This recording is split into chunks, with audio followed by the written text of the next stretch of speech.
보수층 후보 지지율을 다 합쳐도 이재명 후보 지지율에 못 미치는 결과가 나오는데요. 이 같은 흐름이 최종 투표일까지 이어질지 아니면 어떤 변화가 있을지 그 점은 어떻게 보세요? 프레임 전환이 없다고 본다면은 이어질 수밖에 없을 것이고요. 내부 변수는 별로 보이지 않습니다. 내부 변수라는 것은 국민의힘 또는 탄핵 국면의 전환 이게 이제 내부 변수일 텐데 만약에 이제 외부 변수가 있다면 네. 변할 수 있는 것일 텐데 외부 변수가 이런 겁니다. 경제 상호 관세, 또 미국 프레임 그러니까 이제 트럼프 이게 이제 이른바 프레임 전환인데 지금의 프레임으로는 뭐 계속 이어질 수밖에 없지만 프레임 전환이 이루어진다면은 변할 수 있는 가능성은 열려 있습니다. 그래서 한덕수 권한대행이 국민의힘 후보들이 있음에도 불구하고 지지율이 올라가고 주목하는 현상이 한덕수 대통령 권한대행의 출마 가능성이 지금 언급되고 있습니다. 30일일 것이다라는 추측도 나오는데 어떨 것 같습니까? 그래서 저는 초반에는 출마할 거라고 예상을 했는데요. 네. 저 개인적인 생각입니다만은 좀 실기한 게 아닌가 좀 생각이 좀 듭니다. 왜냐하면 출마 이야기가 나오고 난 뒤부터 각종 여론조사에 한덕수 대행의 이름이 올라갔음에도 불구하고 지금 나오고 있는 여론조사 결과를 보면 이 4강에 든 국민의힘 후보들하고 별 차이가 없거든요. 오히려 한 후보들의 지지율을 좀 갉아먹는 그런 여론조사도 있기 때문에 저는 지금 상황에서는 뭐 출마 다음 주 30일에 한다는 이야기도 있습니다만은 이번 주죠. 네, 네. 이번 주. 근데 네. 그럼에도 불구하고 저는 어느 정도 파괴력을 가질 수 있을까? 대선 주자 여론부터 살펴보겠습니다. 배 주장님, 갤럽, NBS, 리얼미터 조사를 보면 이재명 민주당 후보 지지율이 압도적인 걸로 확인할 수 있습니다. 이 후보 지지율이 NBS에서는 40%를 넘었고 리얼미터에서는 50%를 넘겼는데 지난주 조사에서의 대선 후보 여론 흐름 어떻게 보셨습니까? 대세론이라고 봐야 되겠죠. 우리가 이제 선거에서 대세론 이야기가 나오는 것은 양자, 또 삼자, 다자 대결에서도 2위와 큰 차이를 볼 때 보통 이제 대세론 이야기를 합니다.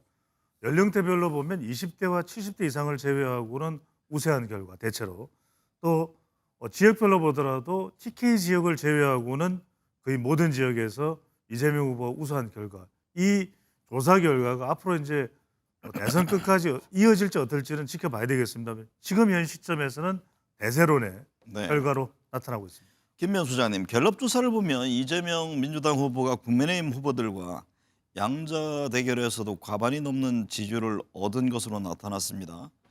지금까지 대선 중에 한 후보가 다자 대결과 양자 대결 모두 압도적인 지지율을 받는 그런 사례가 있었습니까?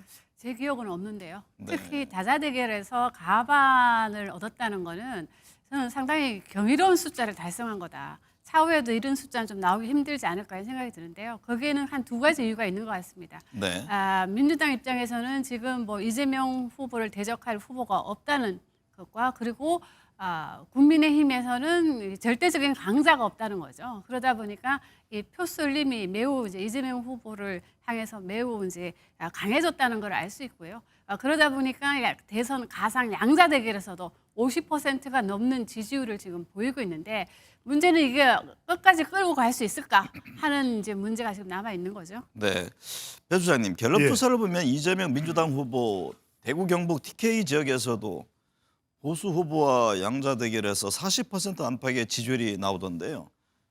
대표적인 보수 지역에서도 지지율이 높게 나오는 배경 이건 어떻게 해석을 해야 합니까? 기본적으로 일단 대세론이 깔려 있다고 봐야 될 것 같고요. 두 번째로는 보수 후보들의 좀 무력화되어 있는 현상, 뭐 탄핵이나 또 지금의 상황의 여파가 계속 기울어진 여파가 지속되고 있는 것이고 네. 또 한편으로는 보수 후보들은 결집이 안 돼 있습니다. 다 좀 개별적으로 나눠져 있습니다.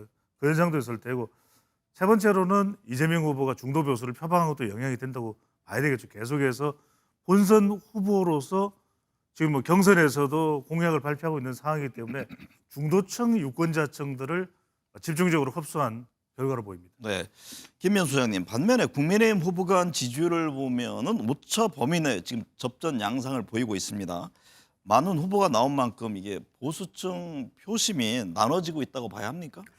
그렇다고 봐야 될 것 같습니다. 첫째, 이제 보수층들의 표심이 상당히 지금 분산되어 있는 걸로 보여지고요.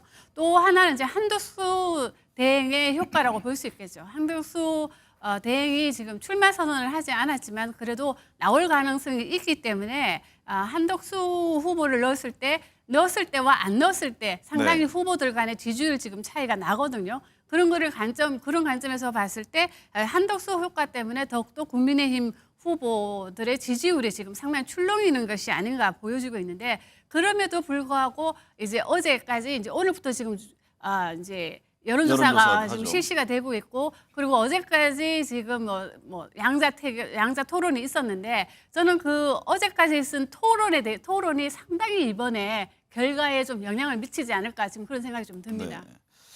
보수층 후보 지지율을 다 합쳐도 이재명 후보 지지율에 못 미치는 결과가 나오는데요. 이 같은 흐름이 최종 투표일까지 뭐 이어질지 아니면 어떤 변화가 있을지 그 점은 어떻게 보세요? 그럼 프레임 전환이 없다고 본다면은 이어질 수밖에 없을 것이고요. 내부 변수는 별로 보이지 않습니다. 내부 변수라는 것은 국민의힘 또는 탄핵 국면의 전환 이게 이제 내부 변수일 텐데 만약에 이제 외부 변수가 있다면 네. 변할 수 있는 것일 텐데 외부 변수가 이런 겁니다. 경제 상호 관세, 또 미국 프레임 그러니까 이제 트럼프 이게 이제 이른바 프레임 전환인데 지금의 프레임으로는 뭐 계속 이어질 수밖에 없지만 프레임 전환이 이루어진다면은 변할 수 있는 가능성은 열려 있습니다. 그래서 한덕수 권한대행이 국민의힘 후보들이 있음에도 불구하고 지지율이 올라가고 주목하는 현상이 바로 그런 외부 변수, 네. 프레임 전환에 대한 기대감으로 보입니다. 김 소장님 이런 가운데 이재명 민주당 후보가 호남 경선 득표율 88.69%로 압승했습니다. 호남 지역은 뭐 지난 대선 경선 때 1위를 뺏긴 곳인데 이 텃밭에서도 대세론을 확인할 수 있었다 이렇게 봐야 합니까? 당연하죠. 근데 지금 이 경이로운 숫자입니다. 88.69라는 퍼센트라는 숫자는 이거는 김대중 노무현 전 대통령도 해보지 못했던 숫자거든요. 그런 관점에서 본다면 이 텃밭에서도 이런 대세론을 지금 확인해 줌으로써 지금 이제 진보 진영만 지금 얘기하면 진보 진영에서는 얼마나 큰 표차로 우리가 총결집을 해서 이번 대선에서는 큰 표차로 이겨야 된다. 그래야만이 우리가 차기 정권에서는 일을 할 수 있는 동력을 국정 운영의 동력을 갖출 수 있다고 생각하기 때문에 지금 진보 진영은 최대한 지금 결집하는 모양새를 지금 보여주고 있기 때문에 그래서 호남에서도 이런 경이로운 숫자 90% 왜냐하면은 아시다시피 권리당원이 제일 많은 지역이 아닙니까? 한 그렇죠. 34% 정도 된다고 하는데 그 지역에서 또 투표율도 요 근래 가장 높았다고 하거든요. 그런 걸 감안해 봤을 때 90% 가까운 득표율이라 아마 경이로운 숫자라고밖에 말할 수밖에 없습니다. 배 수장님 잠시 뒤 발표될 후보 선출에서 민주당은 결선 투표 없이 대선 후보가 확정될 것으로 보이는데요. 이재명 후보의 경선 득표율 지금 90% 가량인데 네. 과거 대선을 포함해서 어떤 후보도 뭐 달성하지 못한 이런 기록이라고 하던데 어떤 배경으로 이해를 하세요? 가장 큰 이유는 지금의 탄핵 국면 여파겠죠. 네. 교체다 교체. 절대 이건 놓쳐서는 안 된다. 무조건 하고 정권 교체를 해야 된다. 이 생각이 민주당 지지층과 당원들 사이에 뚜렷하게 있는 것이고요. 실제로 이 지금 경선 대선 후보로 결정되는 이 득표율이 네. 이전에 김대중 전 대통령 또 보수 쪽에서는 박근혜 전 대통령이 뭐 절대적인 지지를 얻었던 인물들이지 않습니까? 그보다도 더 높은 거예요. 그건 뭐냐면 압도적이고 절대적일 수밖에 없는 것은 지금의 국면. 그래서 일각에서는 그런 이야기도 합니다. 너무 이재명 후보, 이재명 전 대표 집중적인 거 아니냐 하지만 민주당에서는 아무런 누수가 없는 것은 호남마저도 그런 이유가 가장 크다고 봐야 되겠죠. 김미연 소장님, 국민의힘은 어제 2차 경선 마지막 그 사자 토론이 끝났습니다. 앞서 이제 토론의 중요성을 말씀하셨는데 NBS, 에이스 리서치, 엠브레임 리퍼블릭 등 이제 여론조사 기관마다 좀 후보들 지지율이 다르게 나타나고 있는데 어떻게 봐야 합니까? 현재는 초접전 상황으로 봐야 합니까? 예, 지금 나오고 있는 여론조사 결과를 보면 당연히 이제 초접전 상황으로 지금 나오고 있는데 물론 1등, 1, 2등의 순위가 바뀌어진 조사가 나온다고 하더라도 모두 다 오차 범위 내에 있는 거고요. 네. 그리고 압도적인 지지를 받는 후보가 4명 중에는 아무도 없습니다. 그런 관점에서 봤을 때 이 결과는 뚜껑을 열어봐야 된다. 그럼에도 불구하고 저는 이 어제까지 있었던 TV 토론이 상당히 당심에는 영향을 좀 주지 않았을까 하는 생각이 좀 드는데요. 네. 왜냐하면 홍준표 후보가 상당히 이 상대방의 약점이라고 할까요? 그거를 찌르는 그런 토론을 벌였는데 그게 상당히 그 후보들한테는 아픈 부분이 있었고 그다음에 그 홍준표 후보와 김문수 후보 간의 대결에서는 내란 독립군들이 이제 김문수 지사 말대로라면 그건 내란 혐의다 이런 얘기를 했거든요. 네. 그런 것이 저는 상당히 어떤 중도층, 소위 말해 지금은 역선택을 방지하기 위해서 중도층과 국민의힘 지지자들만 지금 응답을 할 수 있는데 그런 관점에서 봤을 때 그런 답변, 그런 질문 이런 거는 상당히 중도층에 어쩜 좀 영향을 주지 않을까 이런 생각이 좀 들기 때문에 저는 뭐 네 분 다 모두 다 토론을 잘 하셨지만 그 토론 결과가 상당히 이번 결과에 좀 영향을 미치지 않을까 이런 생각을 좀 해봅니다. 배종찬 소장님, 네. 모레 29일 국민의힘 그 2명의 후보가 가려지게 되는데요. 어떤 점이 핵심 변수가 될까요?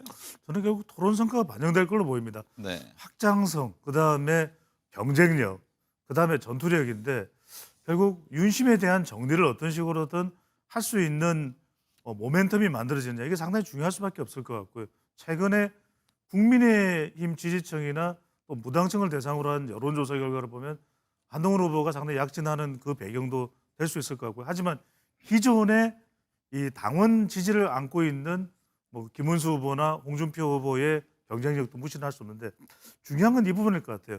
그러니까 당원들이 얼마나 이 국민의힘 지지층이나 또 무당층의 여론을 쫓아가느냐 이게 상당히 중요할 수 있거든요. 그럼 본선 경쟁력이 될 수밖에 없기 때문에 마지막으로는 한덕수 이 권한 대행을 지지하는 지지표가 당원들 중에서도 있을 거 아니겠습니까? 네. 이 사람들이 누구 쪽으로 가느냐? 대체적으로는 김문수 후보 쪽으로 갈 것으로 많이 정치적으로 있습니다만 이게 실질적으로는 어느 후보에게 가느냐도 상당히 중요한 그런 변수가 될 것으로 보입니다.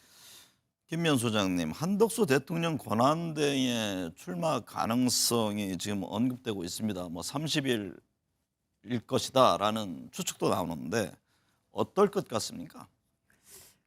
그래서 저는 초반에는 출마할 거라고 예상을 했는데요. 네. 저 개인적인 생각입니다만은 좀 실기한 게 아닌가 좀 생각이 좀 듭니다. 왜냐하면 출마 이야기가 나오고 난 뒤부터 각종 여론조사에 한덕수 대행의 이름이 올라갔음에도 불구하고 지금 나오고 있는 여론조사 결과를 보면 이 4강에 든 국민의힘 후보들하고 별 차이가 없거든요. 오히려 그 한 후보들의 지지율을 좀 갉아먹는 그런 여론조사도 있기 때문에 저는 지금 상황에서는 뭐 출마 다음 주 뭐 30일을 한다는 이야기도 있습니다만은 이번 주죠. 네, 이번 주. 근데 네. 그럼에도 불구하고 저는 어느 정도 파괴력을 가질 수 있을까 하는 좀 의문이 들기 때문에 저는 나온다와 안 나온다가 좀 반반이지 않을까 이런 생각을 좀 해봅니다. 에이스 리서치와 메타보이스 조사에 따르면 한덕수 권한대행의 출마를 반대하는 목소리가 과반을 넘는 것으로 조사됐습니다. 이 부분은 어떻게 봐야 합니까? 막상 출마하면은 뭐 부정적 여론이 높아질 수도 있다 이렇게 봐야 하나요? 이 부분이 중요합니다. 근데 이제 전체적으로는 그런데 국민의힘 지지층이나 보수층에서는 출마 찬성의 의견이 더 높거든요. 네. 더 높습니다. 그 이야기는 이걸 이제 기반으로 해서 한덕수 권한 대행이 이제 출마 여부를 결정할 텐데 두 번째는 전체적으로는 출마 반대가 높다. 이건 중도층들이 반대가 높다는 겁니다. 결국 한덕수 권한 대행의 과제도 중도일 수밖에 없는 것이고 중도는 그렇다면 어떤 상황에서 움직일 것인가. 이것은 한덕수 권한 대행이 나와서 말 그대로 출마 선언 이후에 가라앉는 한덕수가 되느냐 아니면 좀 더 부각되는 한덕수가 되느냐는 프레임 전환입니다. 아까 말씀하셨던 대로 지금도 한덕수 권한 대행이 기대하고 있는 것은 최상목 부총리의 이 협의 보고를 받는다는 이야기거든요. 바로 이 경제, 상호관세 그리고 미국 또 트럼프로 28일은 도널드 트럼프 주니어가 또 방한을 합니다. 이런 것과 연관돼서 프레임 전환이 되느냐 안 되느냐가 될 것으로 보입니다. 한동훈, 홍준표, 김문수 국민의힘 후보는 한덕수 권한대행 출마 시 손을 잡을 수 있다 이런 얘기를 합니다. 이른바 빅텐트론인데 이 점은 어떻게 보십니까? 지금은 후보들이 다 그렇게 얘기를 하죠. 네. 네 명의 후보가 다. 근데 막상 후보로 결정됐을 때 과연 아무 사심 없이 받아들일까? 네. 저는 그럴 가능성은 없다고 보여집니다. 그리고 이제까지 역대 이제 결과를 보면 이 정당 소속의 후보가 무소속 후보를 항상 이겼거든요. 네. 비록 뭐 한덕수 대행이 총리라는 직을 3년 동안 유지했다 하더라도 정당 생활을 한 번도 한 적이 없고 아무리 정당에 있는 후보들이 있는 국회의원들이 한덕수 대행을 지지한다고 하더라도 그것이 그대로 이어질까 당신까지 저는 그 부분에 대해서는 매우 좀 회의적이기 때문에 결과적으로 말하자면 너무 실기했다, 너무 끌었다. 출마하려면 얘기 나왔을 때 했었어야 되는데 지금 출마 결정해서 어떤 파괴력, 돌파력을 가질 수 있을까? 저는 뭐 상당히 좀 회의적입니다.